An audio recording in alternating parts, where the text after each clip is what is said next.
Walang trabahong madali. Wala kang karapatang maliitin yung trabaho ng iba. Yung iba sasabihin, gwardiya lang naman yan, rider lang naman yan, construction worker lang naman yan, gasoline boy lang naman yan, fast food crew worker lang naman yan.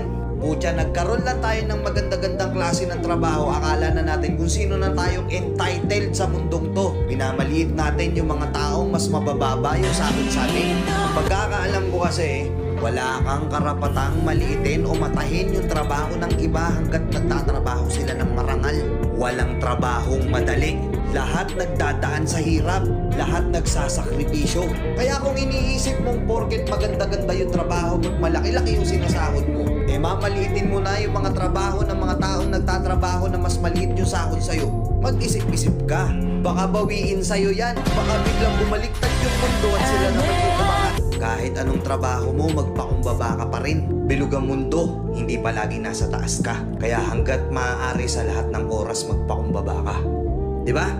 May kilala pa kayong ganito? Minsan na rin pa kayong nilait ng mga ganitong klaseng tao?